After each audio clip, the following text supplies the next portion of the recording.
Today's video, I'm going to show you how to stop stressing over slow days in your restaurant and what to do about it instead. There's no surprise and there's no secret that the slowest days of the week for our restaurants are Mondays, Tuesdays, some places even Wednesdays. And I've even worked at places that if they don't offer a brunch and there's no TVs to watch Sunday football, Sunday sports in general, it's slow on a Sunday.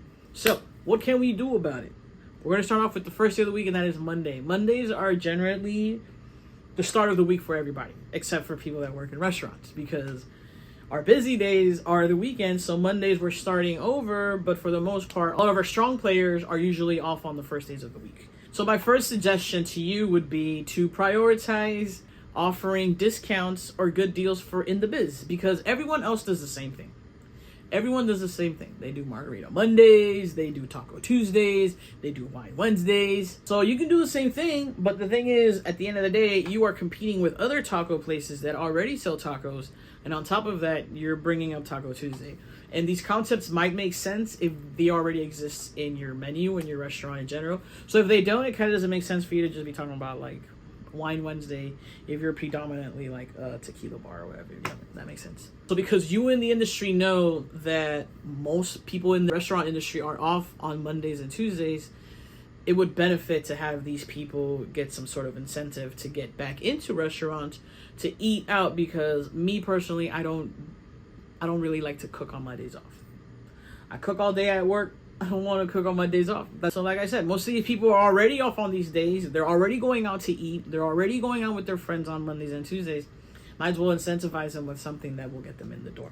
Next recommendation I have for you on slow days like Mondays and Tuesdays is to bump it up on catering. Try to incentivize people to have catering ordered on Mondays and Tuesdays versus the weekends when everyone else is doing it. And you can just think about it from a different approach. So instead of looking towards weddings and baby showers and birthday parties and graduations and all that stuff, try leaning towards corporate offices, office buildings, and they have corporate events. You also look into schools, because you look into schools and after school programs and just teams. I have a friend that's a teacher, and she told me that this is the teacher planning week before school starts next week. And yesterday, when she went into work, there was catering provided. So this is something that you can provide as a restaurant. Instead of trying to find people that are looking for birthday parties on Saturday, this is a great way to keep your restaurant busy throughout the week consistently. And this brings me to my next recommendation, which is offering your space up for rent on these really, really, really slow days.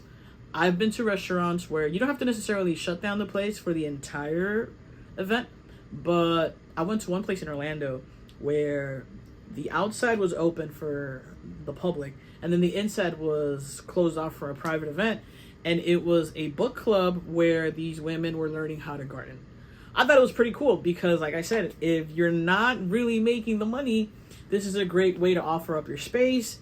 These people, if it's a group of 10 people, someone's got to drink something, someone's got to eat something, and they're going to order from the restaurant. So not only do you make the money from renting the space out, you can also bring money in from offering food and drinks. Yeah, I've seen people rent out their restaurants to, like, I'm not saying like TED Talks and stuff, but like, corporate events, like I said, like a birthday party. You can probably try to get into like lock into a contract where it's something that every month a particular business, they come celebrate their employee birthdays every first Friday of the week or something like that. Just something to think about. This is also a great way to keep the community growing and be involved in the community that your restaurant is in, because that's what it's all about. This is my favorite one. This is a really, really big one, and I highly, highly, highly, highly recommend that you consider it. And this one is prioritizing your lunch and your to-goes. So we all know that during the weekends, our busy moments, our busy dinner rush, our rushes are during dinner times, right? We're always prioritizing bigger parties and families because that's what we expect during the weekends. People are off, parents, they have more time to spend with their kids, all that good stuff. But during the week, it's a different clientele that comes in. During the week, it's mostly people that are, meeting up for friends after work, or they're coming in for lunch during their lunch break. And the amount of times I've seen someone say, cancel my order because I have to go back to work, like they can't wait, it's happened too many times. And one of the reasons why it's happened is because usually on slow days, there's not enough staff in the restaurant when it does randomly happen that you do get busy for lunch. I'm not telling you to fully staff your restaurant on a Monday or on a Tuesday when you know you're consistently not slow, but if the idea is to eventually have consistent numbers on these slow days, then prioritize having people just for peak hours. You know what I'm saying? Which is going to be hard because no one in their mind is going to be like, yeah, I'll come in for a 2-hour shift.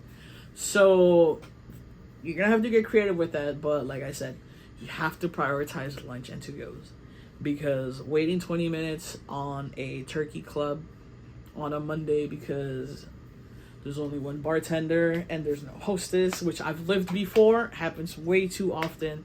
And it's what drags the sales down, because people are like, I can't go to your restaurant for lunch when I only have an hour break, let alone if I had a 30-minute break. Now I want to share with you one last final recommendation. This is something you really have to think about. It's not recommended for everybody, but sometimes you might have to reconsider your hours. Now, I'm not saying close all day. You know, Texas Roadhouse is only open for dinner, and that works for them. Hibachi places like Benihana, they're open for lunch, then they close, and then they open back up again for dinner. That's something that you can consider as well. But I think that if you really stop and look at your hours and how your restaurant is moving, you will notice that maybe you don't necessarily have to open at 10 a.m. or 11 a.m.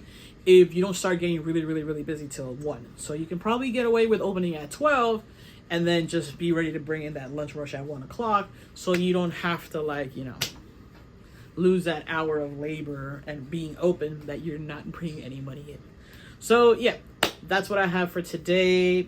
Take them into consideration, apply them to your business, apply them to your restaurant, see what works out for you. Like I said, everyone's already doing Margarita Monday, Taco Tuesday, and Wine Wednesday. Might as well think of a different approach in order to help your business grow and get better, and just have movement on Mondays and Tuesdays. But yeah, that's all I have. Later.